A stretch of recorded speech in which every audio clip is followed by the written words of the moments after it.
ನಮಸ್ಕಾರ ವೀಕ್ಷಕರೇ, ಸಮಕಾಲೀನದ 583ನೇ ಕಂತಿಗೆ ನಿಮಗೆ ಸ್ವಾಗತ. ಯಾವ ಪಕ್ಷ ಮತ್ತು ಸರ್ಕಾರ ಈ ದೇಶದ ಸಂವಿಧಾನದ ಬಗ್ಗೆ, ಈ ದೇಶದ ಬಗ್ಗೆ ಯಾವುದೇ ಬಗೆಯ ಗೌರವವನ್ನು ಇಟ್ಕೊಂಡಿಲ್ವೋ, ಈ ದೇಶದ ಸಂವಿಧಾನವನ್ನು ಪ್ರತಿನಿತ್ಯ ಪ್ರತಿಕ್ಷಣ ಅವಮಾನವನ್ನು ಮಾಡ್ತಿದ್ದಾರೋ, ಆ ಮೂಲಕ ಈ ರಾಷ್ಟ್ರಕ್ಕೆ ಅವಮಾನ ಮಾಡ್ತಿದ್ದಾರೋ ಆ ಸರ್ಕಾರ ಮತ್ತು ಪಕ್ಷ ಮೊನ್ನೆ ಸಂಸತ್ತಿನಲ್ಲಿ ರಾಷ್ಟ್ರ ಗೌರವವನ್ನು ಕಾಪಾಡಿಕೊಳ್ಳೋಕ್ಕೋಸ್ಕರ ಯಾರಾದರೂ ಅದಕ್ಕೆ ಅವಮಾನ ಮಾಡಿದ್ರೆ ಅದಕ್ಕೆ ಶಿಕ್ಷೆ ವಿಧಿಸಬೇಕು ಅಂತ ಒಂದು ಕಾನೂನೇನು 1971ರಲ್ಲಿತ್ತು. ಅದಕ್ಕೆ ತಿದ್ದುಪಡಿಯನ್ನು ಮಾಡಿ ಒಂದು ಕಾಯ್ದೆಯನ್ನು ಜಾರಿಗೆ ತಂದಿದ್ದಾರೆ. ತಾವು ಪತ್ರಿಕೆಗಳೆಲ್ಲ ಅದನ್ನು ಓದಿರ್ತೀರಿ. 1971ರಲ್ಲೇ ರಾಷ್ಟ್ರ ಗೌರವಗಳಿಗೆ ಅವಮಾನ ಮಾಡುವಂಥದ್ದನ್ನು ಶಿಕ್ಷೆಯಾಗಿ ಅದನ್ನು ಪರಿಗಣಿಸಿ ಒಂದು ಕಾಯ್ದೆಯನ್ನು ಜಾರಿಗೆ ಮಾಡಲಾಗಿತ್ತು. ಆ ಕಾಯ್ದೆ ಸ್ಪಷ್ಟವಾಗಿ ಹೇಳ್ತಾ ಇದ್ದಿದ್ದೇನಪ್ಪ ಅಂತಂದರೆ, ಯಾವುದಾದರೂ ರಾಷ್ಟ್ರ ಗೌರವ ಅಂತಂದರೆ ರಾಷ್ಟ್ರಧ್ವಜ, ರಾಷ್ಟ್ರಗೀತೆ ಎರಡು ಪ್ರಧಾನವಾಗಿ, ಮತ್ತು ರಾಷ್ಟ್ರ ಲಾಂಛನಗಳು, ಇವುಗಳಿಗೆ ಉದ್ದೇಶಪೂರ್ವಕವಾಗಿ ಅಗೌರವವನ್ನು ಸೂಚಿಸಿದ್ರೆ, ರಾಷ್ಟ್ರಗೀತೆ ನಮ್ಮ ದೇಶದ್ದು ಜನಗಣಮನ. ಈ ಜನಗಣಮನ ಹಾಡಬೇಕಾದ್ರೆ ಯಾರಾದರೂ ಉದ್ದೇಶಪೂರ್ವಕವಾಗಿ ಅಡ್ಡಿ ಉಂಟು ಮಾಡಿದರೆ, ಉದ್ದೇಶಪೂರ್ವಕವಾಗಿ ಅವಮಾನ ಮಾಡಿದರೆ, ಇವೆರಡು ಅತ್ಯಂತ ಪ್ರಮುಖವಾದಂಥ ರೈಡರ್ಗಳು. ಇದನ್ನು ನಾವು ಅರ್ಥ ಮಾಡ್ಕೋಬೇಕು. ಅಂದರೆ ಉದ್ದೇಶಪೂರ್ವಕವಾಗಿ ಅವರ ಉದ್ದೇಶ ಅವಮಾನ ಮಾಡೋದಾಗಿರಬೇಕು, ಹಾಡಬೇಕಾದ್ರೆ ಅಡೆತಡೆಯನ್ನು ಉಂಟು ಮಾಡಿರಬೇಕು. ಅವುಗಳನ್ನು ಅಪರಾಧ ಅಂತ ಪರಿಗಣಿಸುವಂಥ ಒಂದು ಕಾಯ್ದೆ 1971ರಲ್ಲಿ ಇಂದಿರಾ ಗಾಂಧಿ ಸರ್ಕಾರ ಜಾರಿಗೆ ತಂದಿತ್ತು. ಅದಾದ ನಂತರದಲ್ಲಿ ಕೂಡ BJP ಪಕ್ಷ ರಾಷ್ಟ್ರ ಲಾಂಛನಗಳಿಗೆ ಯಾವುದೇ ರೀತಿಯಾದಂಥ ಗೌರವಗಳನ್ನು ತೋರಿಸಿರಲಿಲ್ಲ. ತಮಗೆ ಗೊತ್ತಿದೆ, 2002ರ ತನಕವೂ ಕೂಡ RSSನ ಪ್ರಧಾನ ಕಚೇರಿನಲ್ಲಿ ರಾಷ್ಟ್ರಧ್ವಜವನ್ನು ರಾಷ್ಟ್ರಕ್ಕೆ ಪ್ರಮುಖವಾದಂಥ ದಿನಗಳಲ್ಲಿ ಆಗಸ್ಟ್ 15 ಇರ್ಬೋದು, ಜನವರಿ 26 ಇರ್ಬೋದು, ಆ ದಿನಗಳಲ್ಲೂ ಕೂಡ ಯಾವತ್ತೂ ಆರಿಸಿರಲಿಲ್ಲ. ಎಲ್ಲಕ್ಕಿಂತ ಮುಖ್ಯವಾಗಿ ಸ್ವಾತಂತ್ರ್ಯ ಬಂದ ತರುಣದಲ್ಲೂ ಕೂಡ, ಸಂವಿಧಾನ ರಚನೆ ಆದ ಮೇಲೂ ಕೂಡ ಈ ರಾಷ್ಟ್ರಧ್ವಜದ ಬಗ್ಗೆ ನಮಗೆ ಗೌರವವೇ ಇಲ್ಲ. ಅದು ತ್ರಿವರ್ಣ ಧ್ವಜ ಅಂತ ಹೇಳ್ತಾರೆ, 3 ಅನ್ನೋದು ನಮಗೆ ಅಪಶಕುನ ಅನ್ನೋದು ಇವರ ಪ್ರಧಾನವಾದಂಥ ನಿಲುವಿತ್ತು. ಇವರ ಪ್ರಕಾರ ಹಿಂದೂ ಭಗವ ಧ್ವಜ ಏನಿದೆ ಅದು ನಮ್ಮ ದೇಶದ ಧ್ವಜವಾಗಬೇಕು, ಹಾಗೂ ಸಂಸ್ಕೃತ ಈ ದೇಶದ ರಾಷ್ಟ್ರಭಾಷೆ ಆಗಬೇಕು. ಹಾಗೆಯೂ ಅದರ ಜೊತೆಗೆ ಒಂದೇ ಮಾತರಂ ಅನ್ನುವಂಥ ಒಂದು ಹಾಡೇನಿದೆ ಅದು ಈ ದೇಶದ ರಾಷ್ಟ್ರಗೀತೆ ಆಗಬೇಕು ಅನ್ನುವಂಥದ್ದು ಇವರ ಉದ್ದೇಶ ಇತ್ತು. ಈಗ ಮೊನ್ನೆ ಸಂಸತ್ತಿನಲ್ಲಿ ತಿದ್ದುಪಡಿಯೊಂದನ್ನು ಮಾಡಿ 1971ರ ಆ್ಯಕ್ಟ್ಗೆ, ಆ ಆ್ಯಕ್ಟ್ನ ತಿದ್ದುಪಡಿ ತಮ್ಮ ಪರದೆಯ ಮೇಲೆ ಬರುತ್ತೆ, ತಾವು ನೋಡ್ಬೋದು. ಈ ಆ್ಯಕ್ಟ್ನ Prevention of Insult to National Honour Act 1971 amendment bill ಅಂತೇಳಿ ತಂದರು. ಆಮೇಲೆ ಅದು ಆ್ಯಕ್ಟ್ ಆಗಿ ರಾಷ್ಟ್ರಪತಿಯಿಂದ ಅದಕ್ಕೆ ಒಪ್ಪಿಗೆ ಕೂಡ ಸಿಕ್ಕಿದೆ. ಅದರಲ್ಲಿ ಒಂದು ತಿದ್ದುಪಡಿಯನ್ನು ಮಾಡಿ ಇನ್ನು ಮುಂದೆ ರಾಷ್ಟ್ರಗೀತೆಯ ಜೊತೆಗೆ ರಾಷ್ಟ್ರಗಾನವೆಂದು ಮನ್ನಣೆ ಪಡೆದಿರುವ ಒಂದೇ ಮಾತರಂ ಹಾಡಿಗೆ ಅವರು ಸ್ಪಷ್ಟವಾಗಿ ಹೇಳ್ತಾರೆ, prevents the singing of the national anthem or the national song. ನಮ್ಮ ಸ್ವತಂತ್ರ ಭಾರತದ ಹೋರಾಟದ ಇತಿಹಾಸದಲ್ಲಿ ಇದ್ರ ಬಗ್ಗೆ ನಾವು ಒಂದು ಕೂಲಂಕುಷವಾದಂಥ ಒಂದು ಸಂಚಿಕೆಯನ್ನು ಮಾಡಿದ್ವಿ, ತಮಗೆ ಜ್ಞಾಪಕ ಇರ್ಬೋದು.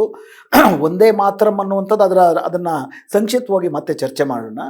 ರಾಷ್ಟ್ರಗೀತೆಯಾಗಿ ಜನಗಣಮನವನ್ನು ಮತ್ತು ರಾಷ್ಟ್ರಗಾನವಾಗಿ ಒಂದೇ ಮಾತರಮನ್ನು ಪರಿಗಣಿಸಲಾಯಿತು. ಒಂದೇ ಮಾತರಂ ಹಾಡಿನಲ್ಲಿ ಮೊದಲ 2 ಚರಣವನ್ನು ಮಾತ್ರ, ಅದು ಒಟ್ಟು 6 ಚರಣಗಳ ಹಾಡು, ಆ ಹಾಡಿನಲ್ಲಿ ಮೊದಲ 2 ಚರಣವನ್ನು ಮಾತ್ರ ಹಾಡತಕ್ಕದ್ದು, ಉಳಿದ 4 ಚರಣಗಳನ್ನು ಹಾಡಬೇಕಾಗಿಲ್ಲ ಅನ್ನುವುದು ಕೂಡ ಸಂವಿಧಾನ ಸಭೆಯಲ್ಲಿ 1949ರಲ್ಲಿ ಸ್ಪಷ್ಟವಾಗಿ ಸರ್ವರ ಸಮ್ಮತಿಯೊಂದಿಗೆ ತೀರ್ಮಾನವಾದದ್ದು. ಈಗ ಮೋದಿ ಸರ್ಕಾರ ಅದಕ್ಕೆ ತಿದ್ದುಪಡಿಯನ್ನು ತಂದು, ಮೊದಲನೇ ತಿದ್ದುಪಡಿಯನ್ನು ಏನು ಮಾಡಿದ್ರು, ಇನ್ನು ಮುಂದೆ ಎಲ್ಲ ಅಧಿಕೃತವಾದಂಥ ಸಮಾರಂಭಗಳಲ್ಲಿ ರಾಷ್ಟ್ರಗಾನವನ್ನು ಮೊದಲು ಮತ್ತು ರಾಷ್ಟ್ರಗೀತೆಯನ್ನು ಎರಡನೇದಾಗಿ ಹಾಡಬೇಕು. ಎರಡನೆಯದಾಗಿ ರಾಷ್ಟ್ರಗಾನ ಏನು ಒಂದೇ ಮಾತರಂ ಇದೆ, ಆ ಒಂದೇ ಮಾತರಂನ ಕೇವಲ 2 ಚರಣಗಳಲ್ಲ 6 ಚರಣಗಳನ್ನು ಹಾಡತಕ್ಕದ್ದು ಅನ್ನೋದನ್ನು ಒಂದು ತಿದ್ದುಪಡಿಯನ್ನು ತಂದರು.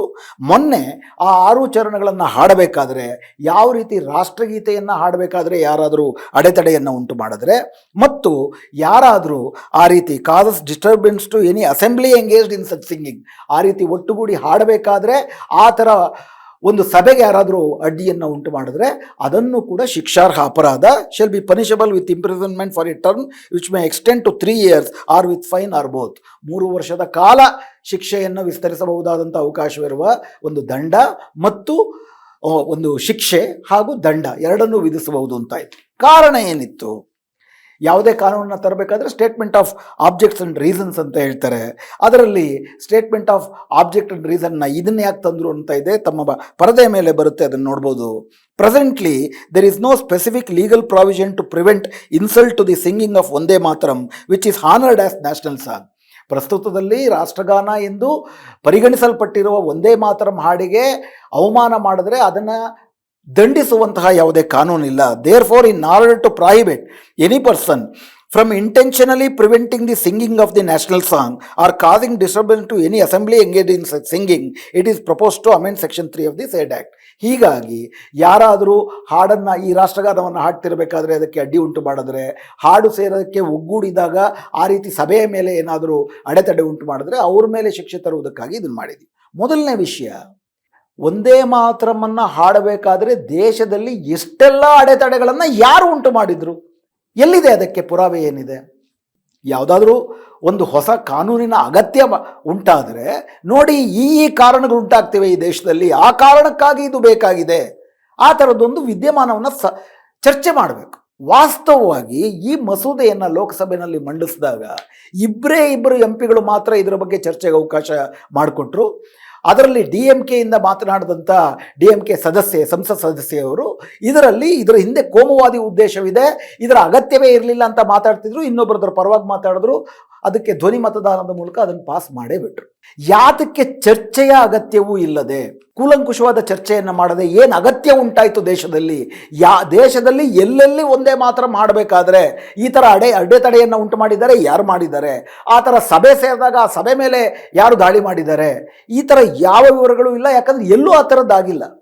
ಒಂದೇ ಮಾತ್ರ ಹಾಡಲೇಬೇಕು ಅಂತ ಎಲ್ಲೂ ಕಡ್ಡಾಯ ಇಲ್ಲ ಅಂದರೆ ಕೆಲವು ಕಡೆ ಹಾಡಿಲ್ಲ, ಹಾಡಿರೋ ಕಡೆ ಎಲ್ಲೂ ಅಡೆತಡೆಯೂ ಉಂಟಾಗಿಲ್ಲ. ಹಾಗಿಲ್ಲದಿದ್ದರೂ ಕೂಡ ಈ ಕಾಯ್ದೆಯನ್ನು ಅದು ಅತ್ಯಂತ ತುರ್ತಾಗಿ ಜಾರಿ ಮಾಡುವ ಅಗತ್ಯ ಏನಿತ್ತು ಅಂತ ನಾವು ಅರ್ಥ ಮಾಡ್ಕೊಳ್ಳೋದು ಹೊರತು ಇದರ ಹಿಂದಿರುವ ಸಂಚು ನಮಗೆ ಅರ್ಥವಾಗಲ್ಲ. ಯಾಕಂದರೆ ಒಂದು ಸ್ಪಷ್ಟ ಇರಲಿ, ಇದರ ಹಿಂದೆ ರಾಷ್ಟ್ರ ಗೌರವವನ್ನು ಕಾಪಾಡುವಂತಹ ಯಾವುದೇ ಸದುದ್ದೇಶವೂ ಇಲ್ಲ. ಬದಲಿಗೆ ಒಂದೇ ಮಾತರಮನ್ನು ಕಡ್ಡಾಯವಾಗಿ ಹಾಡುವಂತಹ ಒಂದು ಹೇರಿಕೆಯನ್ನು ಮಾಡಿ ಅದನ್ನು ನೆಪವಾಗಿ ಇಟ್ಟುಕೊಂಡು ಮುಸ್ಲಿಮರನ್ನು ಅಥವಾ ಹಿಂದೂಯೇತರರನ್ನು ಮತ್ತೊಮ್ಮೆ ಸದೆಬಡಿಯುವುದನ್ನು, ಆ ರೀತಿ ಸದೆಬಡಿಯುವುದನ್ನು ಕಾನೂನುಬದ್ಧಗೊಳಿಸುವಂತಹ ಒಂದು ಕೋಮುವಾದಿ ದುರುದ್ದೇಶ ಬಿಟ್ಟರೆ ಇದರಲ್ಲಿ ಬೇರೆ ಏನೂ ಇಲ್ಲ. ಇದನ್ನು ಹೇಳಬೇಕಾದ್ರೆ ಇನ್ನೊಂದು ಕಾನೂನಿನ ಅಂಶ ಸ್ಪಷ್ಟಪಡಿಸಿಕೊಳ್ಳೋಣ. ಇದರಲ್ಲಿ ಒಂದೇ ಮಾತರಂ ಹಾಡನ್ನು ಹಾಡಬೇಕಾದ್ರೆ ಅಡ್ಡಿ ಮಾಡುವುದು ಅಪರಾಧ ಅಂತಿದೆಯೇ ಹೊರತು ಒಂದೇ ಮಾತರಂ ಹಾಡಿನ ಹುಟ್ಟು ಮತ್ತು ಅದರ ಉದ್ದೇಶವನ್ನು ವಿಮರ್ಶೆ ಮಾಡುವುದರ ಬಗ್ಗೆ ಯಾವುದೇ ಬಗೆಯ ಇದುವರೆಗೂ ಅಟ್ಲೀಸ್ಟ್ ಮೋದಿ ಸರ್ಕಾರದಲ್ಲಿ ಇದುವರೆಗೂ ಅದಕ್ಕೆ ಯಾವುದೇ ರೀತಿಯ ಕಾನೂನುಬದ್ಧ ಅಡೆತಡೆಗಳಿಲ್ಲ. ಯಾರಾದರೂ ಒಂದೇ ಮಾತರಂ ಹಾಡಬೇಕಾದ್ರೆ ಆ ಸಭೆಗೆ ಅಡ್ಡಿ ಉಂಟು ಮಾಡುವುದು ಕಾನೂನುಬದ್ಧ ಅಪರಾಧವೇ ಹೊರತು ಒಂದೇ ಮಾತರಂ ಅನ್ನುವಂತಹ ಒಂದು ಹಿನ್ನೆಲೆ ಇದೆ, ಇದನ್ನು ಕಾನೂನು ಮಾಡುವುದರ ಹಿಂದೆ ಕೋಮುವಾದಿ ದುರುದ್ದೇಶ ಇದೆ ಅಂತ ಮಾತಾಡುವುದಾಗಲಿ, ಆ ಕಾರಣಕ್ಕಾಗಿ ಒಂದು ಸಭೆಯನ್ನು ಮಾಡಿ ಈ ದುರುದ್ದೇಶವನ್ನು ವಿರೋಧಿಸುವುದಾಗಲಿ ಅದು ಕಾನೂನು ಬಾಹಿರ ಅಪರಾಧವಲ್ಲ. ಯಾಕಂದರೆ ಆ ಮೂಲಕ ಮಾತ್ರ ಒಬ್ಬ ನಿಜವಾದ ದೇಶಭಕ್ತರು ರಾಷ್ಟ್ರಗೌರವವನ್ನು ಉಳಿಸ್ಲಿಕ್ಕೆ ಸಾಧ್ಯ ಆಗುತ್ತೆ. ಯಾಕಂದರೆ ಇವರು ರಾಷ್ಟ್ರಗೌರವವನ್ನು ಕಾಪಾಡುವ ಹೆಸರಿನಲ್ಲಿ ರಾಷ್ಟ್ರಗೌರವಕ್ಕೆ ಧಕ್ಕೆ ತರ್ತಿದೆ ಮೋದಿ ಸರ್ಕಾರ. ಹೇಗೆ? ಮೊದಲನೇದಾಗಿ ನಾನು ಪ್ರಾರಂಭದಲ್ಲೇ ಹೇಳಿದಾಗೆ ಒಂದೇ ಮಾತರಂನ ಹಾಡು ಅದರ ಮೊದಲ 2 ಚರಣಗಳು ರಾಷ್ಟ್ರಾದ್ಯಂತ ಹೊಸ ಬಗೆಯ ರಾಷ್ಟ್ರಭಕ್ತಿಯನ್ನು ಉಕ್ಕೇರಿಸಿದ್ದು ನಿಜ. ಹಂಗೆ ನೋಡೋದಾದರೆ ಇದರ ಮೊದಲ 2 ಚರಣಗಳನ್ನು ಕಾಂಗ್ರೆಸ್ನ 1896 ಕಾಂಗ್ರೆಸ್ನ ಅಧಿವೇಶನದಲ್ಲಿ ಸಾಕ್ಷಾತ್ ರವೀಂದ್ರನಾಥ್ ಠಾಗೂರ್ ಅವರೇ ಹಾಡಿದರು. ಆ ಮೊದಲ 2 ಚರಣ ಏನು ಹೇಳುತ್ತೆ? ತಮ್ಮ ಪರದೆಯ ಮೇಲೆ ಒಂದೇ ಮಾತರಂನ 6 ಚರಣಗಳ ಟೆಕ್ಸ್ಟ್ ಬರುತ್ತೆ. ಇದುವರ ತನಕ ನಾವು ಹಾಡ್ತಿದ್ದೇನು? ಒಂದೇ ಮಾತರಂ ಸುಜಲಾಂ ಸುಫಲಾಂ ಮಲಯಜ ಶೀತಲಾಂ ಸಸ್ಯ ಶ್ಯಾಮಲಾಂ ಮಾತರಂ ಶುಭ್ರಜ್ಯೋತ್ಸ್ನಾಂ ಪುಲಕಿತ ಯಾಮಿನಿಂ ಫುಲ್ಲ ಕುಸುಮಿತ ಧ್ರುಮದಳ ಶೋಭಿನಿಂ ಸುಹಾಸಿನಿಂ ಸುಮಧುರ ಭಾಷಿನಿಂ ಸುಖದಾಂ ವರದಾಂ ಮಾತರಂ. ಇವೆಲ್ಲವೂ ಕೂಡ ಭಾರತದ ಪ್ರಾಕೃತಿಕ ಸೌಂದರ್ಯವನ್ನು, ನೈಸರ್ಗಿಕವಾದಂಥ ಸೌಂದರ್ಯವನ್ನು ಬಗೆ ಬಗೆಯಲ್ಲಿ ವರ್ಣಿಸ್ತಾ ನಿನಗೆ ನಾವು ವಂದಿಸ್ತೀವಿ, ನೀನು ನನ್ನ ತಾಯಿ ನಮಗೆ ವಂದಿಸ್ತೀವಿ, ಅತ್ಯಂತ ನಿರುಪದ್ರವಿಯಾದಂಥ ಒಂದು ಹೆಮ್ಮೆಯನ್ನು ಉಂಟು ಮಾಡಿ ಒಂದೇ ಮಾತ್ರ ತಾಯಿಗೆ ನಮಸ್ಕಾರ ಅಂದರೆ ಭಾರತವನ್ನು ತಾಯಿ ಅಂತ, ರಾಷ್ಟ್ರವನ್ನು ತಾಯಿ ಅಂತ ಪರಿಭಾವಿಸ್ತಾ ಅದರ ಇಡೀ ದೇಶದ ಅಂದಚಂದವನ್ನು ವರ್ಣಿಸ್ತಾ ಅದಕ್ಕೆ ನಮಸ್ಕರಿಸುವಂಥದ್ದು, ಇಷ್ಟರಲ್ಲಿ ಯಾವ ಸಮಸ್ಯೆಯೂ ಇರಲಿಲ್ಲ. ಇದನ್ನು ಸ್ವಾತಂತ್ರ್ಯ ಹೋರಾಟದ ಉದ್ದಕ್ಕೂ ಕೂಡ ಸ್ವಾತಂತ್ರ್ಯ ಹೋರಾಟಗಾರರು ಸಾಕಷ್ಟು ಜನ ಇದನ್ನು ಹಾಡಿದ್ದಾರೆ.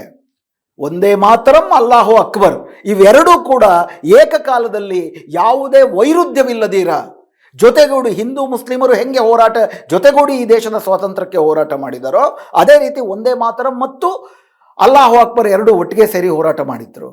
ಆದರೆ ಒಂದೇ ಮಾತರಂನ ಇತರ ವಿಷಯಗಳು ನಂತರ ನಿಧಾನಕ್ಕೆ ಅರಿವಿಗೆ ಬರೋದಕ್ಕೆ ಶುರುವಾಯಿತು. ಯಾಕಂದರೆ ಒಂದೇ ಮಾತರಂನ ಈ 2 ಚರಣಗಳಲ್ಲಿ ಅಷ್ಟು ಸಮಸ್ಯೆ ಇಲ್ಲ.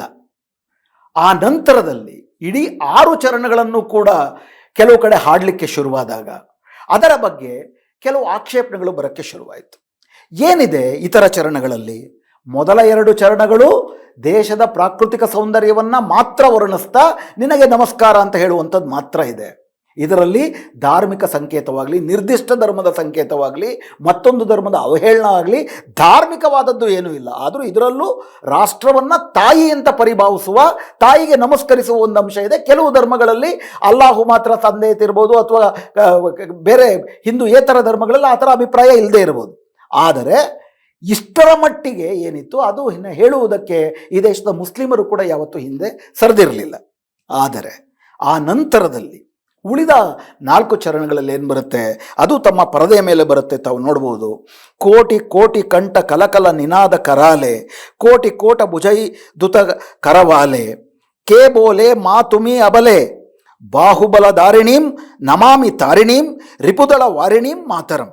ಇಷ್ಟು ಮಾತ್ರ ಅಲ್ಲ, ತುಮಿ ವಿದ್ಯಾ ತುಮಿ ಧರ್ಮ, ತಾಯಿಯಾಗಿ ಪರಿಭಾವಿಸಿ ಆ ತಾಯಿಯೇ ಯಾವ ರೀತಿ ಮೊದಲು ಅದು ಬರೀ ನಿಸರ್ಗವಾಗಿತ್ತು, ಈಗ ಅದು ಒಂದು ರೂಪವನ್ನು ತಳಿತಿದೆ. ತುಮಿ ವಿದ್ಯಾ ತುಮಿ ಧರ್ಮ, ತುಮಿ ಹೃದಯ ತುಮಿ ಮರ್ಮ, ತ್ವಹಿ ಪ್ರಾಣ ಶರೀರೆ, ಬಾಹುತೆ ತುಮೀಬ ಶಕ್ತಿ, ಹೃದಯೇ ತುಮೀಮ ಭಕ್ತಿ, ತುಮಾರೆ ಪ್ರತಿಮಾ ಗಡಿ ಗಡಿ ಮಂದಿರೆ ಒಂದೇ ಮಾತರಂ. ನಿನ್ನ ಪ್ರತಿಮೆ ಪ್ರತಿಯೊಂದು ಮಂದಿರ ಅಂತ ಬಂತು. ಫಸ್ಟ್ ಟೈಮ್ 2-3 ಧಾರ್ಮಿಕ ಸಂಕೇತಗಳು ಬಂತು. ಅಷ್ಟು ಮಾತ್ರ ಅಲ್ಲ, ಮುಂದುವರೆದ ಚರಣದಲ್ಲಿ ತ್ವಹಿ ದುರ್ಗಾ ದಶ ಪ್ರಹರಣಧಾರಿಣಿ. ಭಾರತ ಅಂದರೆ ಸುಂದರವಾದ ಭೂಖಂಡ ಅಂತ ಇದ್ದಂಥ ಮೊದಲ 2 ಚರಣಗಳು ನಿಧಾನಕ್ಕೆ ಮಂದಿರವಾಗಿ, ನಿಧಾನಕ್ಕೆ ಅದೊಂದು ನಿರ್ದಿಷ್ಟ ಸ್ವರೂಪದ ಒಂದು ವ್ಯಕ್ತಿಯಾಗಿ, ಆ ನಂತರ ಆ ವ್ಯಕ್ತಿ ತ್ವಹಿ ದುರ್ಗಾ ನಿರ್ದಿಷ್ಟ ಧರ್ಮದ ದೇವತೆಯಾಗಿ, ಅದು ಆ ದೇವತೆ ಹೆಂಗೆ ದಶ ಪ್ರಹರಣಧಾರಿಣಿ, 10 ಭುಜಗಳಲ್ಲೂ ಕೂಡ ಕತ್ತಿಯನ್ನು ಹೊತ್ತು ಯುದ್ಧಕ್ಕೆ ಸಜ್ಜಾಗಿರುವುದು. ಕಮಲಾ ಕಮಲಾದಲ ವಿಹಾರಿಣಿ, ವಾಣಿ ವಿದ್ಯಾದಾಯಿನಿ, ನಮಾಮಿ ತ್ವಂ ನಮಾಮಿ ಕಮಲಾಂ ನಮಾಮಲಾಂ ಅತುಲಾಂ, ಸುಜಲಾಂ ಸುಫಲಾಂ ಮಾತರಂ ಒಂದೇ ಮಾತರಂ. ಅಂದರೆ ಆ ನಂತರದ 4 ಚರಣಗಳಲ್ಲಿ ನಿರ್ದಿಷ್ಟವಾಗಿ ರಾಷ್ಟ್ರದ ಪರಿಕಲ್ಪನೆ ಧಾರ್ಮಿಕ ಸ್ವರೂಪಕ್ಕೆ ಬಂದಿದೆ. ಧಾರ್ಮಿಕ ಸ್ವರೂಪವಾಗಿ ವ್ಯಕ್ತೀಕರಣಗೊಂಡಿದೆ, ಪ್ರತಿಮೀಕರಣಗೊಂಡಿದೆ. ಅದರ ಆಚೆಗೆ ಆ ಪ್ರತಿಮೆ ಒಂದು ಯುದ್ಧದಾಹಿಯಾಗಿ ಮತ್ತೊಬ್ಬರ ರುಂಡ ಚೆಂಡಾಡುವಂತಹ ರೀತಿಯ ಒಂದು ಪ್ರತಿಮೆಯಾಗಿ ಕಲ್ಪಿಸಿಕೊಳ್ಳಲಾಗಿದೆ. ಇದು ಹಿಂದೂಗಳ ಒಳಗಡೆನೇ ಇರುವಂತಹ ಹಲವರಿಗೆ ಕೆಲವು ಇದು ಆಕ್ಷೇಪಣಾರ್ಹವಾಗಿರ್ಬೋದು. ಹಾಗೂ ಹಿಂದೂಯೇತರರಿಗೆ ಯಾರು ಪ್ರತಿಮಾ ಪೂಜೆಯನ್ನು ಒಪ್ಪುವುದಿಲ್ಲ.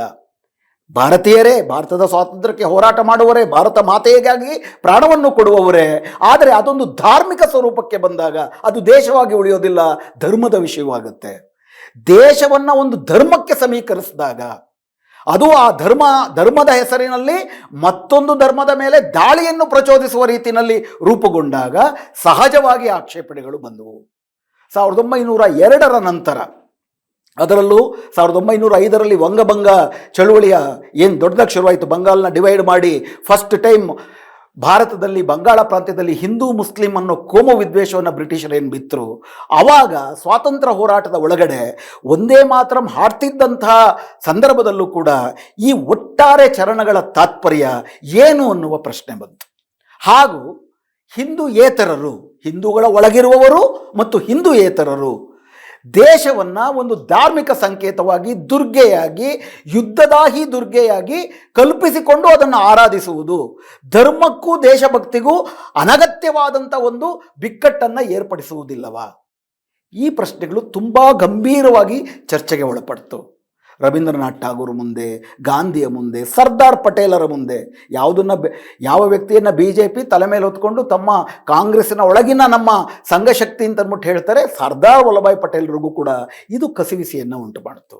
1935ರಲ್ಲಿ ಏನು ಗೌರ್ಮೆಂಟ್ ಆಫ್ ಇಂಡಿಯಾ ಆ್ಯಕ್ಟ್ ಆದ ನಂತರ ಪ್ರಾಂತೀಯ ಶಾಸನ ಸಭೆಗಳ ಚುನಾವಣೆಗಳನ್ನ ನಡೀತು. ಆ ಚುನಾವಣೆಗಳ ನಡೆಯುವ ಸಂದರ್ಭದಲ್ಲಿ ಹಲವಾರು ಕಡೆ ಕಾಂಗ್ರೆಸ್ ಸರ್ಕಾರ ಬಂದಾಗ ಕಾಂಗ್ರೆಸ್ ಸರ್ಕಾರದ ಅಡಿನಲ್ಲಿ ಏನು ಶಾಲೆಗಳಿದ್ವು, ಮತ್ತೊಂದು ಕಡೆ ಅಧಿಕೃತ ಕಚೇರಿಗಳಿದ್ವು, ಆ ಶಾಲೆಗಳಲ್ಲೂ ಕೂಡ ಒಂದೇ ಮಾತರಮ್ಮನ ಸಂಪೂರ್ಣ ಚರಣವನ್ನು ಹಾಡಬೇಕು ಅಂತ ಬಂದಾಗ ಕಾಂಗ್ರೆಸ್ಗೆ ಬೆಂಬಲಿಸಿದಂಥ ಮುಸ್ಲಿಮರು ಮತ್ತು ಮುಸ್ಲಿಂ ಲೀಗ್ ಕೂಡ ಇದರಲ್ಲಿ ನಮ್ಮ ರಾಷ್ಟ್ರಭಕ್ತಿಯ ಪ್ರಶ್ನೆ ಅಲ್ಲ, ಇದನ್ನು ನೀವು ಒಂದು ಧರ್ಮಕ್ಕೆ ಮತ್ತು ಪ್ರತಿಮಾರೂಪಿಯಾಗಿ ನೀವು ತಂದಾಗ ಧರ್ಮದ ಜೊತೆ ಅನಗತ್ಯ ಸಂಘರ್ಷ ಬರುತ್ತೆ, ಇದನ್ನು ಪರಿಶೀಲಿಸಿ ಅಂತ ಕೋರಿಕೊಂಡ್ರು.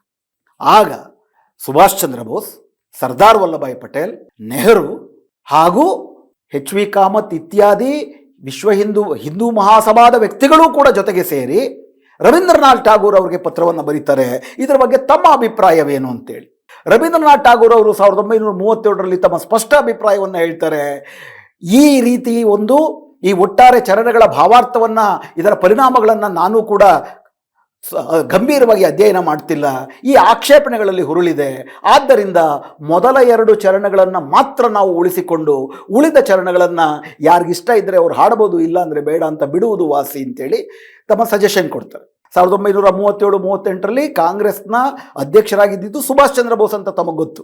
ಅವ್ರಿಗೂ ಮತ್ತು ನೆಹರು ಅವ್ರಿಗೂ ಒಂದು ವೈರುಧ್ಯ ಇತ್ತು ಮತ್ತು ಕಾಂಗ್ರೆಸ್ಸನ್ನು ತೊರೆದು ಸುಭಾಷ್ ಚಂದ್ರ ಬೋಸ್ ಅವರು ಬೇರೆ ರೀತಿಯಲ್ಲಿ ಸ್ವಾತಂತ್ರ್ಯ ಹೋರಾಟ ಮಾಡಕ್ಕೆ ಹೊರಟರು ಅಂತೇಳಿ ಈಗ BJPನವರು ಕಾಂಗ್ರೆಸ್ ವಿರುದ್ಧ ಇದ್ರು ಅಂತೇಳಿ ಸುಭಾಷ್ ಚಂದ್ರ ಬೋಸನ್ನು ತಮ್ಮ ಕಡೆ ತಮ್ಮವರು ಅಂತ ಹೇಳಕ್ಕೆ ಹೊರಡ್ತಾರೆ. ಅಂಥ ಸುಭಾಷ್ ಚಂದ್ರ ಬೋಸ್ ಕೂಡ RSS ಬಗ್ಗೆ ಸದಭಿಪ್ರಾಯವನ್ನು ಹೊಂದಿದ್ದಂಥ ಸರ್ದಾರ್ ಪಟೇಲರು ಕೂಡ ಸಮಿತಿಯ ಸದಸ್ಯರಾಗಿದ್ದಂಥ ಕಾಂಗ್ರೆಸ್ನ ಸಮಿತಿ ಒಕ್ಕೊರಲಿನಿಂದ, ಇದು ಕೇವಲ ನೆಹರು ಮಾಡಿದ್ದಲ್ಲ, ನೆಹರು ಅವರು ಸಮಿತಿಯ ಸದಸ್ಯರಾಗಿದ್ದರು, ಆದರೆ ಸರ್ದಾರ್ ಪಟೇಲ್ ಮತ್ತು ಸುಭಾಷ್ ಚಂದ್ರ ಬೋಸ್ ಇವರೆಲ್ಲರ ಒಪ್ಪಿಗೆಯ ಮೇರೆಗೆ ಹೌದು 6 ಚರಣಗಳನ್ನು ಹಾಡಿದ್ರೆ ಖಂಡಿತವಾಗಿಯೂ ಅದು ಅನಗತ್ಯವಾದಂಥ ಸಂದೇಹಗಳಿಗೆ, ಅನಗತ್ಯವಾದಂಥ ವೈರುಧ್ಯಗಳಿಗೆ, ಘರ್ಷಣೆಗಳಿಗೆ ಕಾರಣ ಆಗುತ್ತೆ.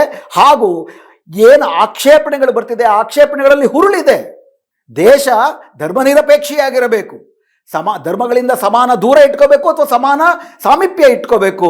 ಒಂದು ಧರ್ಮದ ಸಂಕೇತವನ್ನು ನೀವು ದೇಶದ ಸಂಕೇತ ಅಂತ ನೀವು ರೂಪಿಸ್ಕೊಳ್ಳೋಕೆ ಹೋದರೆ ಅದು ಉಳಿದ ಅದೇ ದೇಶದ ಇತರ ಧರ್ಮೀಯರನ್ನು ದೂರಗೊಳಿಸ್ದಂಗಾಗುತ್ತೆ.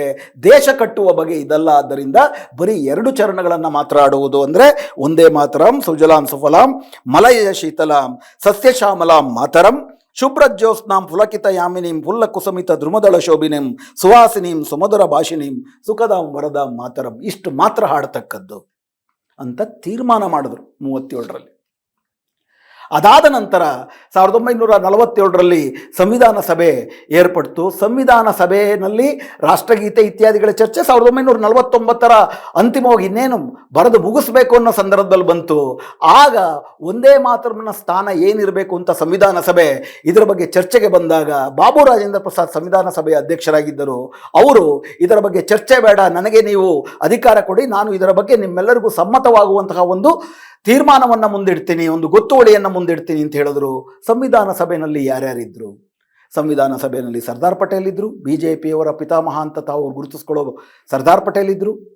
ಹಾಗೂ BJP ಆಗುವಕ್ಕೆ ಮುಂಚೆ ಭಾರತೀಯ ಜನಸಂಘ ಅಂತ ಪಕ್ಷ ಏನಿತ್ತು, ಆ ಭಾರತೀಯ ಜನಸಂಘದ ಪ್ರಥಮ ಅಧ್ಯಕ್ಷರು ಹಾಗೂ ಸಾವರ್ಕರ್ನ ಹತ್ತಿರದ ದೋಸ್ತಿ ಮತ್ತು ಹಿಂದೂ ಮಹಾಸಭಾದ ಬಂಗಾಳದ ಅಧ್ಯಕ್ಷರು ಆಗಿದ್ದಂಥ ಶ್ಯಾಮ್ ಪ್ರಸಾದ್ ಮುಖರ್ಜಿಯವರು ಕೂಡ ಇದ್ದರು. HV ಕಾಮತ್ ಇದ್ದರು, ಗೋವಿಂದ ವಲ್ಲಭ ಪಂತ್ ಇದ್ದರು. ಅಂದರೆ ಯಾರ್ಯಾರನ್ನ ಇವತ್ತು ಸಂವಿಧಾನ ಸಭೆಯಲ್ಲಿ ತಮ್ಮ ಸಿದ್ಧಾಂತದ ಸಮೀಪ ಉಳ್ಳವರು ಮತ್ತು ತಮ್ಮ ಸಿದ್ಧಾಂತವಾದಿಗಳು ಅಂತ ಅಂದ್ಬಿಟ್ಟು BJP ಮತ್ತು RSS ಹೇಳುತ್ತೋ ಅವರೆಲ್ಲರೂ ಇದ್ದಂಥ ಸಂವಿಧಾನ ಸಭೆ ಬಾಬು ರಾಜೇಂದ್ರ ಪ್ರಸಾದ್ಗೆ ಅಧಿಕಾರವನ್ನು ಕೊಡ್ತು. ಬಾಬು ರಾಜೇಂದ್ರ ಪ್ರಸಾದ್ ಅವರು ಒಂದು ಗೊತ್ತುವಳಿಯನ್ನು ಮಂಡಿಸಿದ್ರು ಸಂವಿಧಾನ ಸಭೆಯಲ್ಲಿ. ಅದು ಏನಪ್ಪ ಅಂದರೆ ಮೊದಲ 2 ಸ್ಟ್ಯಾನ್ಸಾಗಳನ್ನು ಮಾತ್ರ ಹಾಡತಕ್ಕದ್ದು. ಅದು ಇಷ್ಟ ಇದ್ದವರು ರಾಷ್ಟ್ರಗೀತೆ ಜನಗಣಮನವೇ, ರಾಷ್ಟ್ರಗಾನ ಒಂದೇ ಮಾತರಂನಲ್ಲಿ ಬರೀ 2 ಸ್ಟ್ಯಾನ್ಸ ಮಾತ್ರ ಹಾಡಬೇಕು, 2ಕ್ಕೂ ಸಮಾನ ಗೌರವ ಇರಬೇಕು. ಇದು ಅಂತಿಮವಾಗಿ ತೀರ್ಮಾನ ಆಗಿತ್ತು. ಅಲ್ಲಿಂದ ಆಚೆಗೆ ನರೇಂದ್ರ ಮೋದಿಯವರು ಪ್ರಧಾನಮಂತ್ರಿ ಆಗುವ ತನಕ ಈ ವಿಷಯದ ಬಗ್ಗೆ ದೊಡ್ಡ ಚರ್ಚೆಗಳಿರಲಿಲ್ಲ. ಯಾಕಂದರೆ ಉಳಿದ 4 ಚರಣಗಳಲ್ಲಿ ಪರಧರ್ಮ ದೂಷಣೆ, ದೇಶದ ಪ್ರತಿಮೀಕರಣ, ದೇಶದ ಧರ್ಮ ಸ್ವರೂಪೀಕರಣ ಇವೆಲ್ಲವೂ ಒಂದು ಬಹುಧರ್ಮೀಯ ದೇಶಕ್ಕೆ ಅಡ್ಡಿಯನ್ನು ಉಂಟು ಮಾಡುತ್ತದೆ ಅನ್ನೋ ಕನಿಷ್ಠ ವಿವೇಕ ಈ ದೇಶದಲ್ಲಿ ಇತ್ತು. ನರೇಂದ್ರ ಮೋದಿಯವರು ಬಂದಾದ ಮೇಲೆ ಇದನ್ನು ಹೇಗಾದರೂ ಮುರಿದು ತಮ್ಮ ಈ ದೇಶವನ್ನು ಹಿಂದೂ ರಾಷ್ಟ್ರ ಮಾಡಬೇಕು ಅನ್ನುವರ ಅಜೆಂಡಾದ ಭಾಗವಾಗಿ, ಅದರಲ್ಲೂ ವಿಶೇಷವಾಗಿ ಪಶ್ಚಿಮ ಬಂಗಾಳದಲ್ಲಿ ಚುನಾವಣೆ ಹತ್ರ ಬಂದಾಗ ತಾವು ನಿಜವಾದಂಥ ಪಶ್ಚಿಮ ಬಂಗಾಳದ ನಿಜವಾದಂಥ ವಾರಸುದಾರರು ತಾವು ಅಂತ ತೋರಿಸ್ಕೊಳ್ಳೋದಕ್ಕೆ ಅನಗತ್ಯವಾಗಿ ರವೀಂದ್ರನಾಥ್ ಠಾಗೂರ್ ಮತ್ತು ಬಂಕಿಮ್ ಚಂದ್ರ ಚಟರ್ಜಿ, ಈ ಹಾಡನ್ನು ಬರೆದಂಥ ಬಂಕಿಮ್ ಚಂದ್ರ ಚಟರ್ಜಿ ಅವರ ನಡುವೆ ಕೃತಕ ಘರ್ಷಣೆಯನ್ನು ಏರ್ಪಡಿಸಿ ಬಂಕಿಮ್ ಚಂದ್ರ ಚಟರ್ಜಿಯನ್ನು ನಾವು ಆವಾಹಿಸ್ಕೊಳ್ತಿದ್ದೀವಿ ಅಂತೇಳಿ ಕೋಮುವಾದೀಕರಣ ಮಾಡುವುದಕ್ಕೆ ಶುರು ಮಾಡಿದ್ರು. ಅದರ ಭಾಗವಾಗಿ ಇದರಲ್ಲಿ ಒಂದೇ ಮಾತರಂನ 150ನೇ ವರ್ಷದ ಹಾಡನ್ನು ಎಲ್ಲ ಕಡೆ ಹಾಡಬೇಕು ಅಂತೇಳಿ 1875ನೇ ಇಸ್ವಿನಲ್ಲಿ ಇದನ್ನು ಬರೆದ್ರು ಅಂತ ಅಂದ್ಬಿಟ್ಟು ಇದ್ದಕ್ಕಿದ್ದಾಗೆ ಒಂದು ಅನ್ವೇಷಣೆಯನ್ನು ಕೂಡ ಮಾಡಿದ್ರು. 150ನೇ ವರ್ಷದ ಭಾಗವಾಗಿ 2025ರಲ್ಲಿ ದೇಶಾದ್ಯಂತ ಒಂದೇ ಮಾತರಂ ದಿನವನ್ನು ಆಚರಿಸಬೇಕು ಅಂತ ಅಂದ್ಬಿಟ್ಟು ಘೋಷಣೆಯನ್ನು ಮಾಡಿದ್ರು. ಆಗ 6 ಚರಣಗಳನ್ನು ಹಾಡಬೇಕು ಅಂತ ಅಂದ್ಬಿಟ್ಟು ಹೊರಟರು. ಈ 6 ಚರಣಗಳು ಹೆಂಗೆ ಬಂದು, ಇದರಿಂದಿರುವಂಥ ಯಾಕೆ 6 ಚರಣಗಳು ಬಂತು, ಇನ್ಫ್ಯಾಕ್ಟ್ ಅದನ್ನು ಅರ್ಥ ಮಾಡ್ಕೊಳ್ಳಿಲ್ಲ ಅಂತಂದರೆ ನಮಗೆ ಇವತ್ತು BJPಯ ನರೇಂದ್ರ ಮೋದಿಯವರ BJP ಸರ್ಕಾರ ಮಾಡುತ್ತಿರುವ ಕೋಮುವಾದಿ ಹುನ್ನಾರ ನಮಗೆ ಅರ್ಥವಾಗೋದಿಲ್ಲ. ವಾಸ್ತವದಲ್ಲಿ ಈ ಒಂದೇ ಮಾತರಂ ಹಾಡೇನಿದೆ ಅದು ಪಶ್ಚಿಮ ಬಂಗಾಳ ಪ್ರಾಂತ್ಯದ ಬಂಕಿಮ್ ಚಂದ್ರ ಚಟರ್ಜಿಯವರೇನಿದ್ದಾರೆ ಅವರು ಬರೆದ ಆನಂದ ಮಠ ಕಾದಂಬರಿಯ ಒಂದು ಭಾಗ. ಮೊದಲು ಇದಕ್ಕೆ ಹಲವಾರು ಆವೃತ್ತಿಗಳು ಬಂದು 1870ರಲ್ಲಿ ಈ ಕಾದಂಬರಿಯನ್ನು ಬರೆದ್ರು ಅಂತ ಹೇಳಲಾಗುತ್ತೆ. 1870ರ ಕಾದಂಬರಿ ಬರೆದಾಗ ಮೊದಲು ಇದ್ದದ್ದು 2 ಸ್ಟ್ಯಾನ್ಸ ಮಾತ್ರ. ಅದು 3-4 ಆವೃತ್ತಿಗಳು ಬಂದಾಗ ನಿಧಾನಕ್ಕೆ ಈ 4 ಚರಣಗಳು ಅಡಿಷನಲ್ ಆಗಿ ಸೇರ್ಕೊಂಡು. ಈಗ ಆನಂದ ಮಠ ಕಾದಂಬರಿ ಏನು ಹೇಳುತ್ತೆ? ಆನಂದ ಮಠ ಕಾದಂಬರಿ, ಇದರ ಬಗ್ಗೆನೂ ನಾವು ಕೂಲಂಕುಷವಾದಂಥ ಒಂದು ಎಪಿಸೋಡ್ ಮಾಡಿದ್ದೀವಿ, ಅದರಿಂದ ಸಂಕ್ಷಿಪ್ತವಾಗಿ ತಮಗೆ ನೆನಪಿಸ್ಲಿಕ್ಕೆ ಬಯಸ್ತೀನಿ. ಆನಂದ ಮಠ ಕಾದಂಬರಿಯ ವಸ್ತು 1775ರಲ್ಲಿ ಬಂಗಾಳ ಪ್ರಾಂತ್ಯದಲ್ಲಿ ಏನೊಂದು ಭೀಕರ ಬರಗಾಲ ಬಂತು. ಆ ಬರಗಾಲಕ್ಕೆ ಕಾರಣವಾದಂಥ ಈಸ್ಟ್ ಇಂಡಿಯಾ ಕಂಪನಿಯ ವಿರುದ್ಧ ಇಡೀ ಬಂಗಾಳ ಮತ್ತು ಔದ್ ಪ್ರಾಂತ್ಯದ ಸಂತಾಲರು ಮತ್ತು ಫಕೀರರು ಮಾಡಿದಂಥ ದಂಗೆ ಇದರ ಕಥಾವಸ್ತು. ಏನಕ್ಕಾಗಿ ದಂಗೆ ಆಯಿತು, ಏನಾಯಿತು ನಿಮ್ಮೆಲ್ಲರಿಗೂ ಕೂಡ ಗೊತ್ತಿದೆ. 1757ರಲ್ಲಿ ಪ್ಲಾಸಿ ಕದನ ಆದಾಗ ರಾಬರ್ಟ್ ಕ್ಲೈವ್ ಅತ್ಯಂತ ಸಂಚಿನಿಂದಾಗಿ ಸಿರಾಜುದ್ದೌಲಾ ಅಲ್ಲಿಯ ನವಾಬರಾಗಿದ್ದರು. ಆ ನವಾಬನ್ನು ಕೆಳಗಿಳಿಸಿ ಇಡೀ ಈ ಬಂಗಾಳ ಪ್ರಾಂತ್ಯವನ್ನು ಆಧಿಪತ್ಯವನ್ನು ತಮ್ಮ ಕೈ ಕೆಳಗೆ ತಗೊಂಡಾಗ ಏನು ಮಾಡಿದ್ರು, ಇಡೀ ಬಂಗಾಳ ಮತ್ತು ಔದ್ ಪ್ರಾಂತ್ಯವನ್ನು ಸುಲಿಯುವುದಕ್ಕೆ, ಆಗ ಪ್ರಧಾನವಾಗಿ ಕೈಗಾರಿಕೆಗಳು ಇತ್ಯಾದಿಗಳು ದೊಡ್ಡದಿರಲಿಲ್ಲ, ಇದ್ದಿದ್ದೇನೋ ಕೃಷಿ ಉತ್ಪನ್ನವೇ ಇಡೀ ಒಂದು ಪ್ರಾಂತ್ಯದ GDPಯ 90% ಆಗ್ತಿತ್ತು. ಹೀಗಾಗಿ ಆ ಕೃಷಿ ಉತ್ಪನ್ನವನ್ನು ಸುಲಿದ್ರೆ ಅಕ್ಕಿ, ಬೇಳೆ, ದವಸ ಧಾನ್ಯ ಇವನ್ನೆಲ್ಲ ತೆರಿಗೆಯ ರೂಪದಲ್ಲಿ ಸುಲಿದು ಅದರ ಮೂಲಕ ತಮ್ಮ ಸಂಪತ್ತನ್ನು ಜಾಸ್ತಿ ಮಾಡಿಕೊಳ್ಳುವುದು, ಅದಕ್ಕೆ ಬೇಕಾಗುವಂತಹ ಕಾನೂನುಗಳನ್ನು ಅವರು ಮಾಡಿದ್ರು. ಈ ಕಾನೂನುಗಳ ಭಾಗವಾಗಿ 1778ರಲ್ಲಿ ಮಳೆ ಕೈ ಕೊಡೋದು ಒಂದು ಕೃಷಿ ಪ್ರಧಾನವಾದಂಥ ದೇಶಗಳಲ್ಲಿ ಆಗ್ತಾನೆ ಇರುತ್ತೆ ಶತಮಾನಗಳಲ್ಲಿ. ಈ ಮಧ್ಯೆ ಜಾಸ್ತಿ ಆಗ್ತಿದೆ, ಅದಕ್ಕೆ ಜಾಗತಿಕ ತಾಪಮಾನ ಇತ್ಯಾದಿಗಳ ಕಾರಣ. ಆದರೆ ಕಾಲಕ್ಕೆ ಬರಗಾಲ ಬರುತ್ತೆ ಒಂದು ಕೃಷಿ ದೇಶದಲ್ಲಿ. ಆದರೆ ನಮ್ಮ ದೇಶ 4-5 ಸಾವಿರ ವರ್ಷದಷ್ಟು ಕೃಷಿ ಇತಿಹಾಸವನ್ನು ಹೊಂದಿದ್ರೂ ಕೂಡ ಬರಗಾಲ ಬಂದಾಗ ಹಸಿವಿನಿಂದ ಸತ್ತ ಉದಾಹರಣೆ ಇರಲಿಲ್ಲ. ಯಾಕಂದರೆ ಬರಗಾಲದ ಆಪತ್ತಿನ ಕಾರಣಕ್ಕಾಗಿಯೇ ಸ್ವಲ್ಪ ದವಸ ಧಾನ್ಯವನ್ನು ಹಗೆವುಗಳಲ್ಲಿ ಆಪದ್ಧಾನ್ಯವಾಗಿ ಉಳಿಸಿಕೊಳ್ಳುವಂತಹ ಒಂದು ವ್ಯವಸ್ಥೆ ಇತ್ತು.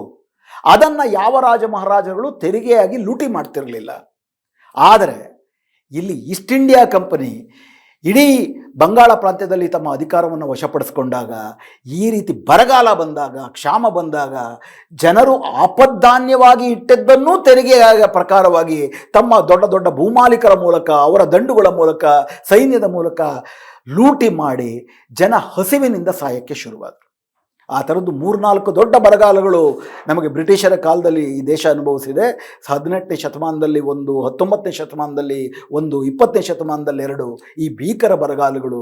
ಈ ಬರಗಾಲಗಳಲ್ಲಿ ಲಕ್ಷ ಜನ ಹುಳುಗಳ ಥರ ಸತ್ತೋದ್ರು, ಹಸಿವಿನಿಂದ ಸತ್ತೋದ್ರು. ವಿಶೇಷವಾಗಿ ಬಂಗಾಳ ಪ್ರಾಂತ್ಯದಲ್ಲಿ. ಇನ್ಫ್ಯಾಕ್ಟು ಬ್ರಿಟಿಷರು ಬಿಟ್ಟೋಗೋಕ್ಕೆ ಮುಂಚೆ ಬಂದಂಥ ಒಂದು ಬರಗಾಲದಲ್ಲಿ 1.5 ಕೋಟಿ ಜನಕ್ಕೂ ಹೆಚ್ಚು ಜನ ಈ ಕಾರಣಗಳಿಗಾಗಿ ಬರಗಾಲದಿಂದ ಸತ್ರು ಅಂತ ಅಂದ್ಬಿಟ್ಟು ದಾಖಲೆಗಳು ಹೇಳ್ತಾರೆ.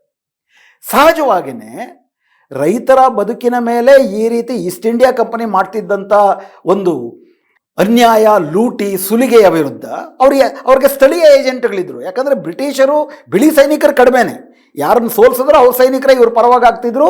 ಅವರ ನವಾಬರುಗಳು ಅಥವಾ ಅವರ ದೊಡ್ಡ ದೊಡ್ಡ ರಾಜರುಗಳು, ಅದರಲ್ಲಿ ಹಿಂದೂಗಳು ಇರ್ತಿದ್ರು, ಮುಸ್ಲಿಮರು ಇರ್ತಿದ್ರು, ಇವರ ದಲ್ಲಾಳಿಗಳಾಗಿರ್ತಿದ್ರು. ಅದರಲ್ಲಿ ಮುಸ್ಲಿಂ ಯಾರು, ಹಿಂದೂ ಭೂಮಾಲೀಕರು, ಮುಸ್ಲಿಂ ಭೂಮಾಲೀಕರು ಇಬ್ಬರೂ ಕೂಡ ಅವರ ದಲ್ಲಾಳಿಗಳಾಗಿ ಕೆಲಸ ಮಾಡಿದ್ದುಂಟು.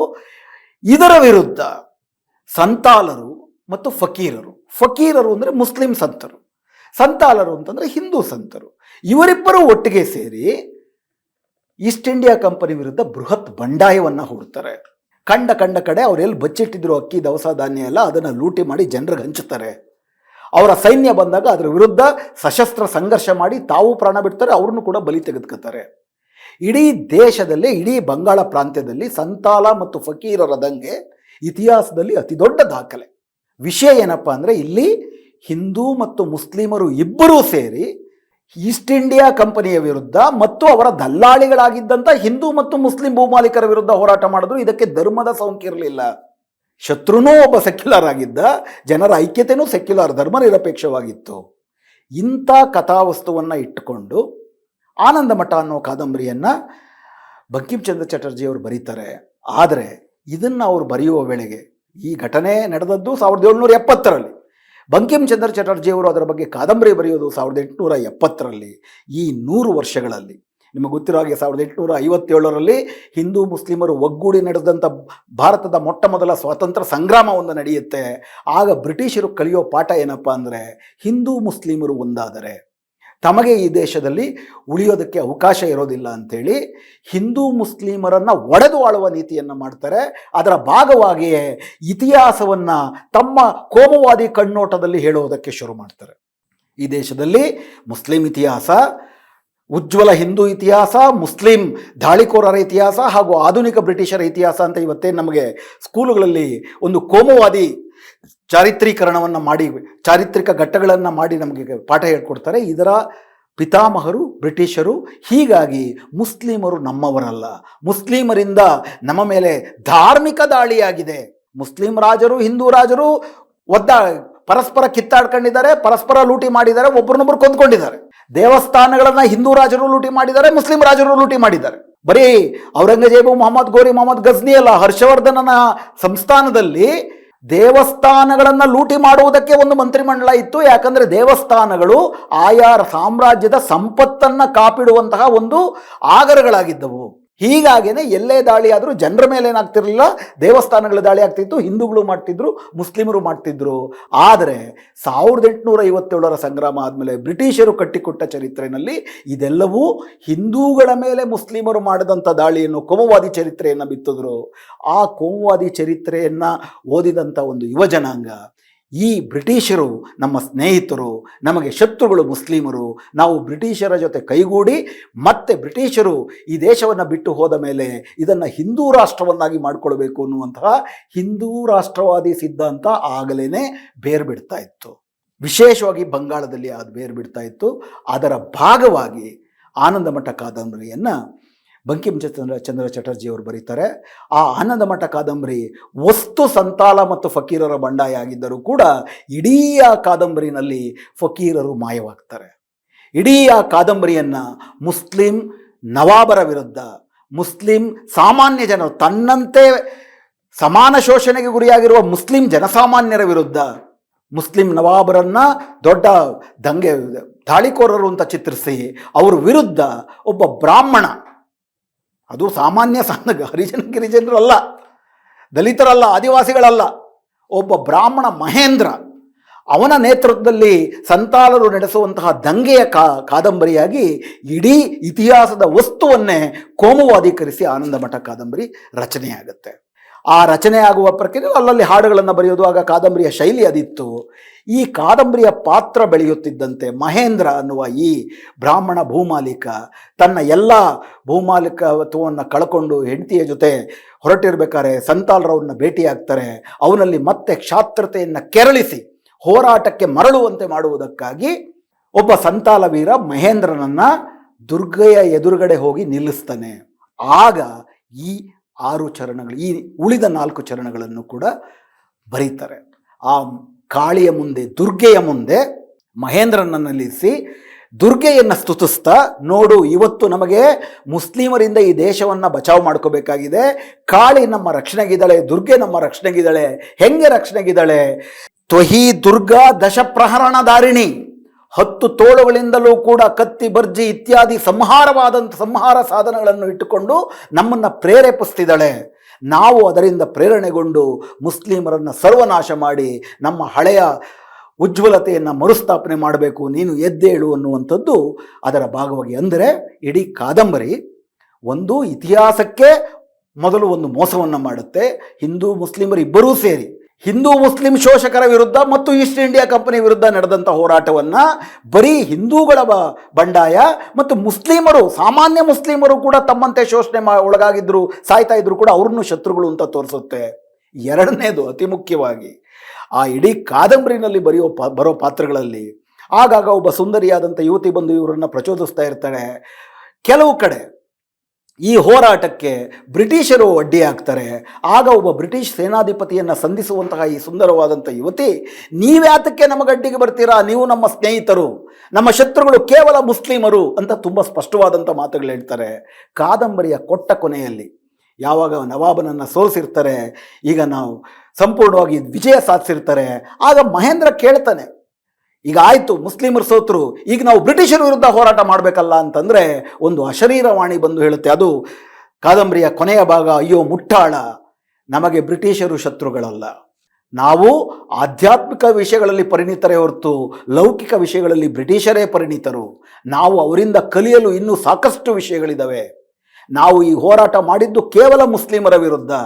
ನಾವು ಬ್ರಿಟಿಷರ ಜೊತೆ ಕೈಗೂಡಿಸಿ ಮುಸ್ಲಿಂ ನಿರ್ನಾಮವನ್ನು ಸಂಪೂರ್ಣಗೊಳಿಸಿ ನಾವು ಲೌಕಿಕ ಪರಿಣಿತರಾದ ಮೇಲೆ ನಾವು ಇಲ್ಲಿ ಹಿಂದೂ ರಾಷ್ಟ್ರ ಕಟ್ಟುವುದಕ್ಕೆ ಅವರ ಅಗತ್ಯವಿದೆ ಅಂತೇಳಿ ಅಶರೀರವಾಣಿ ಹೇಳುತ್ತೆ.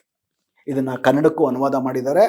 ಕಣಜ ಅನ್ನುವಂತಹ ಕನ್ನಡದ ಅಂತರ್ಜಾಲ ಆವೃತ್ತಿನಲ್ಲಿ ಆನಂದ ಮಠದ ಕಾದಂಬರಿಯ ಸಂಪೂರ್ಣ ಆವೃತ್ತಿ ನಿಮಗೆ ಸಿಗುತ್ತೆ.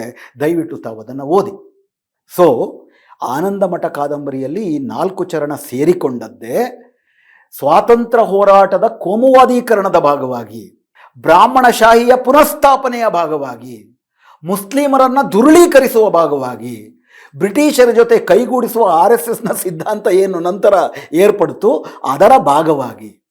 ಹೀಗಾಗಿನೇ ಒಂದು ಸೆಕ್ಯುಲಾರ್ ದೇಶದಲ್ಲಿ, ಬಹುಧರ್ಮಗಳು ಇರುವಂತಹ ದೇಶದಲ್ಲಿ ದೇಶದ ಸಂಕೇತಗಳು ಧಾರ್ಮಿಕ ಸ್ವರೂಪದಲ್ಲಿ ಇಲ್ಲದೆ ತಟಸ್ಥ ರೂಪದಲ್ಲಿದ್ದಷ್ಟು ಕೂಡ ಎಲ್ಲರೂ ಅದರ ಜೊತೆ ಇದು ನಮ್ಮದು ಅನ್ನೋ ಭಾವನೆಗೆ ಬರ್ಬೋದು.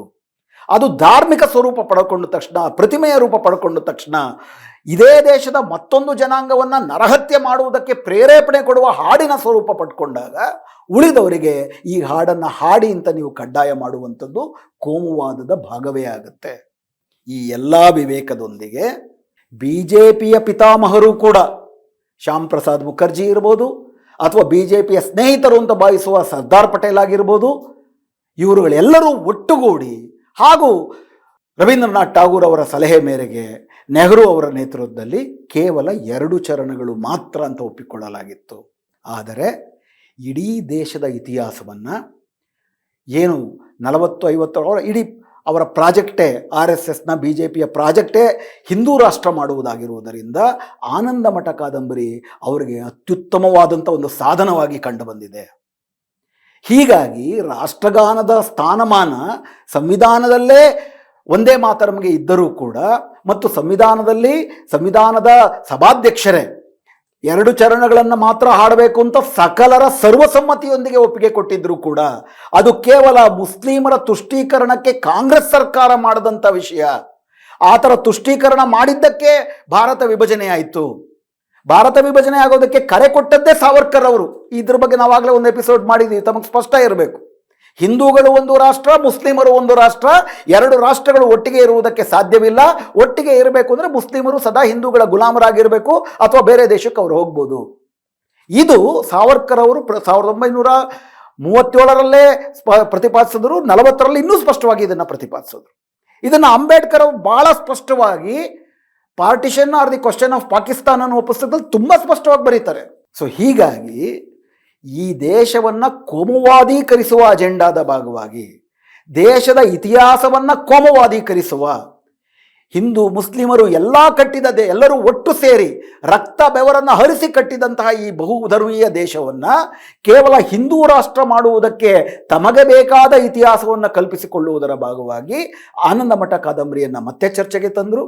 ಹಾಗೂ ಎಲ್ಲರೂ ಸರ್ವಸಮ್ಮತಿಯಿಂದ ಒಪ್ಪಿಗೆ ಕೊಟ್ಟಿದ್ದಂಥ ಈ ಒಂದೇ ಮಾತರಮ್ನ 2 ಚರಣಗಳು ಮಾತ್ರ ಇರಬೇಕು ಅನ್ನುವಂಥದ್ದನ್ನು ಇಲ್ಲ 6 ಚರಣಗಳು ಕಡ್ಡಾಯವಾಗಿ ಓದಬೇಕು, ಹಾಡಲೇಬೇಕು ಅನ್ನೋ ಪರಿಸ್ಥಿತಿಗೆ ತಂದರು. ಈಗ ಅದಕ್ಕೆ ಇನ್ನೊಂದು ಕಾನೂನನ್ನು ಮಾಡಿ ಯಾರಾದರೂ ಅಡ್ಡಿ ಮಾಡಿದ್ರೆ ಅವರನ್ನು ಶಿಕ್ಷೆ 3 ವರ್ಷಗಳ ತನಕ ಶಿಕ್ಷೆ ಗುರಿಪಡಿಸ್ಬೋದು ಅನ್ನೋ ಕಾನೂನನ್ನು ತಂದರು. ಈಗ ವಿಷಯ ಇದರಲ್ಲಿ ಮತ್ತೊಮ್ಮೆ ಆ ಕಾನೂನನ್ನು ನೀವು ಓದೋದಾದರೆ ಕಾನೂನಲ್ಲಿ ಏನು ಹೇಳುತ್ತೆ, ಇನ್ನೊಂದು ಸತಿ ಆ ಕಾನೂನನ್ನು ತಮ್ಮ ಎದುರುಗೊತ್ತೀನಿ, ತಮ್ಮ ಪರದೆಯ ಮೇಲೆ ಬರುತ್ತೆ, ತಾವು ನೋಡ್ಬೋದು.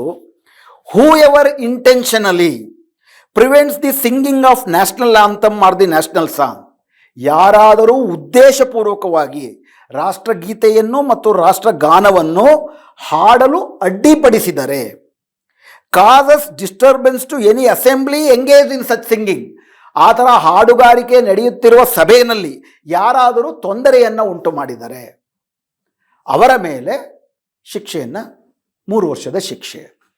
ಆದರೆ ಈ ಹಾಡನ್ನು ಹಾಡಬೇಕಾದ್ರೆ ರಾಷ್ಟ್ರಗೀತೆಯೋ ರಾಷ್ಟ್ರಗಾನವೋ ಹಾಡದೆ ಸುಮ್ಮನಿರಬಹುದಾ? ಗೌರವವನ್ನು ಸೂಚಿಸುವುದಕ್ಕೆ ಎದ್ದು ನಿಂತು ಬಟ್ ಹಾಡದೆ ಸುಮ್ಮನಿರಬಹುದಾ? ಅದು ಅವಮಾನ ಆಗುತ್ತಾ?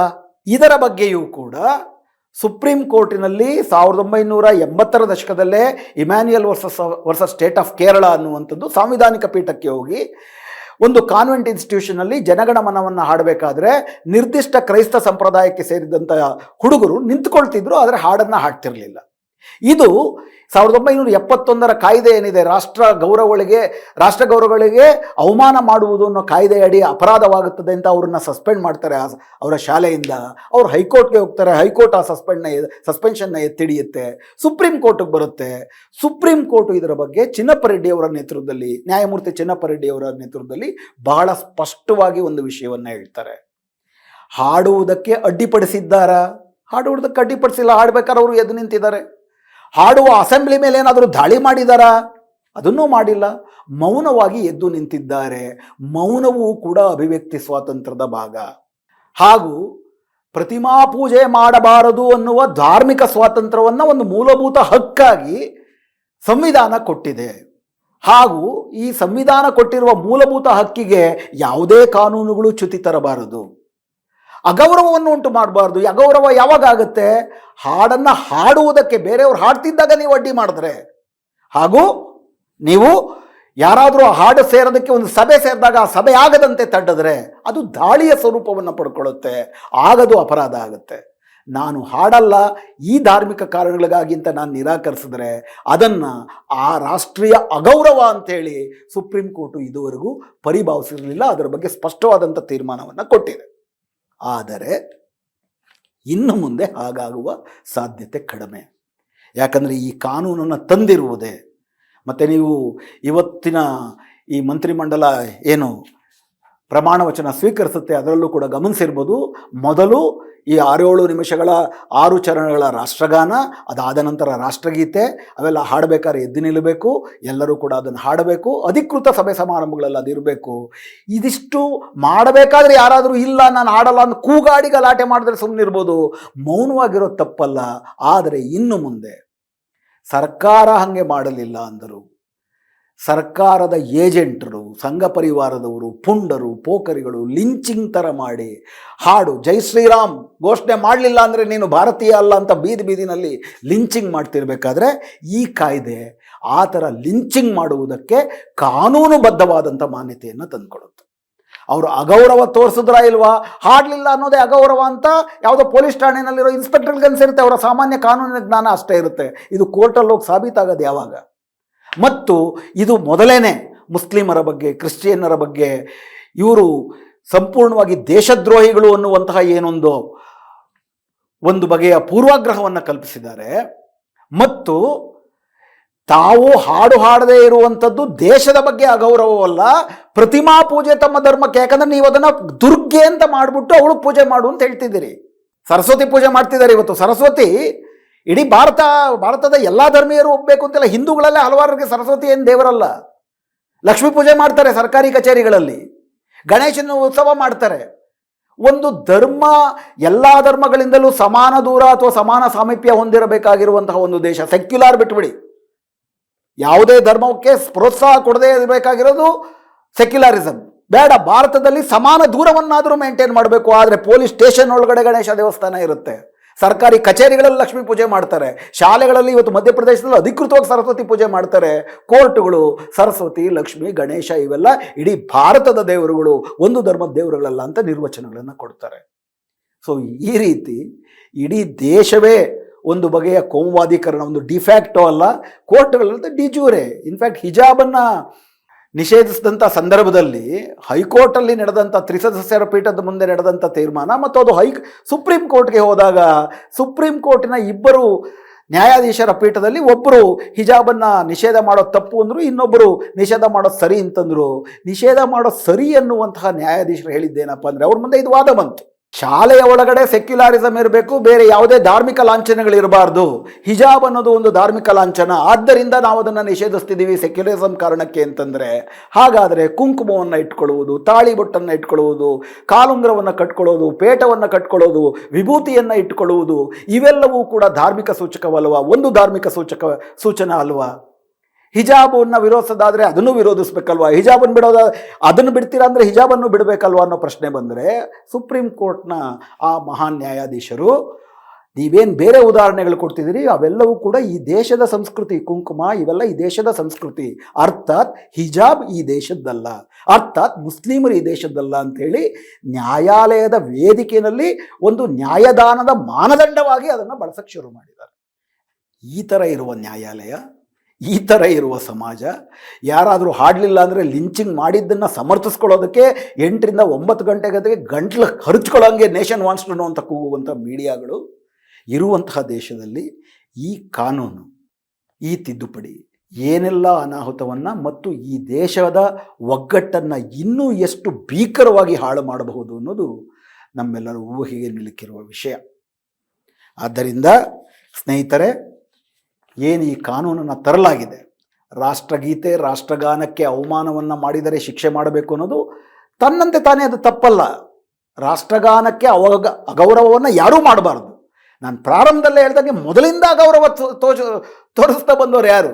ಇದೇ RSS, ಇದೇ BJPನವರೇ. ರಾಷ್ಟ್ರ ಧ್ವಜವನ್ನು ನಿರಾಕರಿಸಿದ್ರು, ರಾಷ್ಟ್ರಗಾನವನ್ನು ರಾಷ್ಟ್ರಗೀತೆಯನ್ನು ನಿರಾಕರಿಸಿದ್ರು, ಸಂವಿಧಾನವನ್ನೇ ತಿರಸ್ಕರಿಸಿದ್ರು.